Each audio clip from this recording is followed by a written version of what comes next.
কথা মানুষের পাওয়া সবচেয়ে অদ্ভুত উপহার।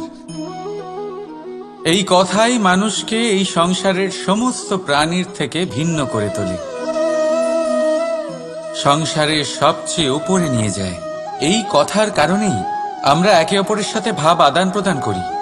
আমি আমার মনের ভাবনা অন্য কাউকে ব্যক্ত করতে পারি, অন্য কেউ তাদের ভাবনা আমাকে ব্যক্ত করতে পারে। এই কথাই আমাদের সবচেয়ে বড় ঢাল। এবারে দেখুন, আপনি নিশ্চয়ই লক্ষ্য করেছেন, কারোর কথা মধুর হলে লোকে তাকে ভালোবাসে, তাকে নিজের বন্ধু বানায়। সেইভাবেই যদি কারোর কথা কঠোর হয়, তাহলে লোকে তাকে ঘৃণা করে, তাকে নিজের শত্রু মনে করে। এই কথাই ভাষা হয়ে আমাদের ইতিহাস রচনা করে। তবে আমরা কি সত্যি বাণীর বিষয়ে অতটাই ভাবি যতটা আমাদের ভাবা উচিত? ভেবে দেখুন, মানুষের কথা বলতে শিখতে কত সময় লাগে। কোনো বালক 1.5 বছর বয়সে কথা বলতে শেখে, কেউ 2 বছরে, কেউ 3। এবার দেখুন, মানুষ 1.5 বছর বয়সে কথা বলতে শিখে গেলেও তার কি বলা উচিত এটা সারা জীবনেও শিখতে পারে না। এর উপরে মনোনিবেশ করুন, এটা বোঝবার চেষ্টা করুন কি বলা উচিত। নিজের কথা শুদ্ধ করুন, নিজের কথা মধুর করুন, আর সেই মধুরতার সাথে আমার সঙ্গে বলুন, রাধা রাধা। এই লক্ষ্য আসলে কি?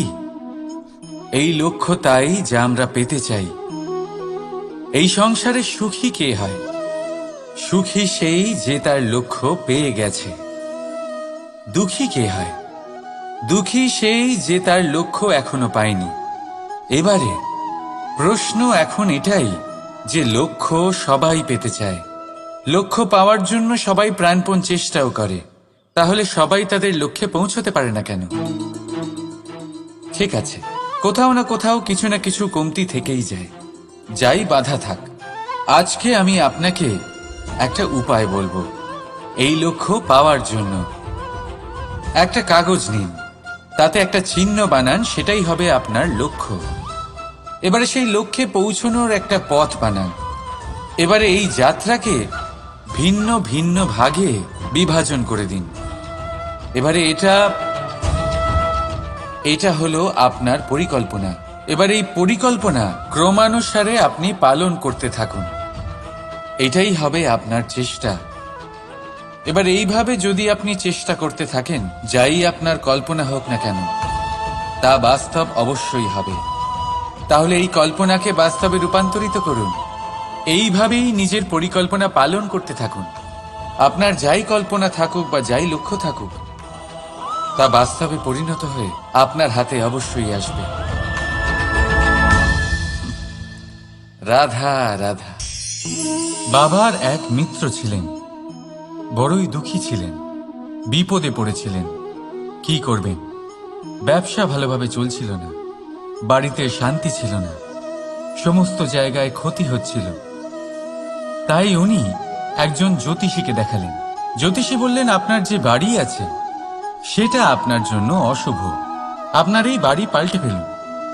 উনি বাড়ি পাল্টে ফেললেন, তবুও ওনার সমস্যার সমাধান হলো না। তারপর একজন জ্ঞানী ব্যক্তি ওনাকে বললেন যে আপনার জামা কাপড়ের যে রং, সেটা বিপদকে আমন্ত্রণ জানাচ্ছে, এই জামা কাপড়গুলিকে পাল্টে ফেলুন। উনি সেগুলো পাল্টে ফেললেন, তাও সমস্যার সমাধান হলো না। আবার একজন জ্ঞানী ব্যক্তি বললেন যে আপনার আশেপাশে যে মানুষজন রয়েছে, তারা এটা চায় না যে আপনি সফল হন, তারা আপনার ক্ষতি চায়, তাদের সাথে সমস্ত সম্পর্ক ভেঙে ফেলুন। তো উনি সম্পর্ক ভেঙে ফেললেন, কিন্তু তাতেও ওনার জীবনে কোনো পরিবর্তন এলো না। তার মানে তিনি বাড়ি পাল্টালেন, জামা কাপড় পাল্টালেন, সম্পর্ক পাল্টালেন, যেটা পাল্টালেন না তা হলো স্বভাব। এই যে স্বভাব, এটা অত্যন্ত গুরুত্বপূর্ণ। এই স্বভাবই আপনার ব্যক্তিত্ব তৈরি করে। তাই নিজের স্বভাব শুধরে ফেলুন, তাতে ভালো পরিবর্তন আনুন, সব কিছু ভালোই হবে। রাধা রাধা। ক্রোধ লোকে বলে যে এই ক্রোধ পাপেরই মূল, কিন্তু সত্যি কি এই ক্রোধ পাপের মূল? একটু ভেবে দেখুন, এই ক্রোধ বাস্তবে আসলে কি? এই ক্রোধ একটা অনুভূতি যা আপনার মধ্যে হঠাৎই অসীমিত তেজ সঞ্চালন করে। এবারে আমি আপনাকে কিছু উদাহরণ দিচ্ছি যাতে আপনি বুঝতে পারেন যে ক্রোধ আপনার জন্য ভালো কি না। যদি কারোর সাথে অন্যায় হয় আর এটা দেখে আপনার ক্রোধ হয়, আর এই ক্রোধ আপনাকে তার সাহায্য করতে প্রেরণা যোগায়, তাহলে এই ক্রোধ অবশ্যই ভালো। যদি কোথাও আপনি দেখেন যে কোনো নারীর উপরে অত্যাচার হচ্ছে আর সেটা দেখে আপনার ক্রোধ হয়, আর এই ক্রোধ আপনাকে তার সাহায্য করতে সাহস যোগায়, তাহলে এই ক্রোধ অবশ্যই ভালো। যদি এই সংসারে কোথাও আপনি কোনো অনৈতিক কাজ বা ছলনা দেখেন আর আপনার তাতে ক্রোধ না হয়, কিছুই অনুভব করেন না, তাহলে এটা কাপুরুষতা।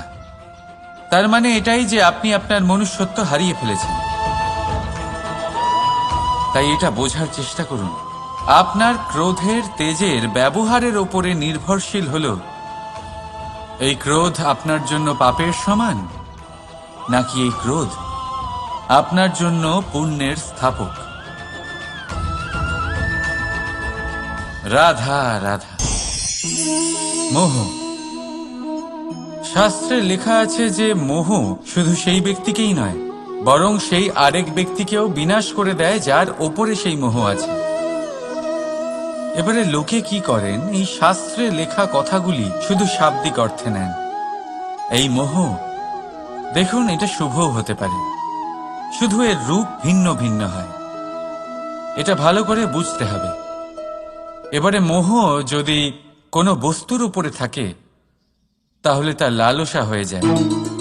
মোহ কোনো বিশেষ ব্যক্তির উপরে হয়ে গেলে তা প্রেম নয়, আকর্ষণ হয়ে যায়।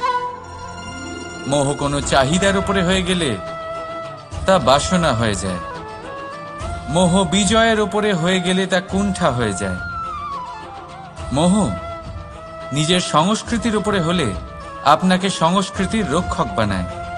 যদি এই মোহ নিজের গুণের উপরে হয়, তাহলে সেই শিল্প দ্বারা আপনি এই সংসারে অদ্ভুত সব কাজ করতে পারবেন। এবারে এটা আপনার উপরে নির্ভরশীল যে এই মোহকে আপনি সৃজনের আধার বানাতে চাইবেন নাকি বিনাশের অস্ত্র বানাতে চাইবেন। ভেবে দেখুন, সিদ্ধান্ত আপনার। রাধা রাধা।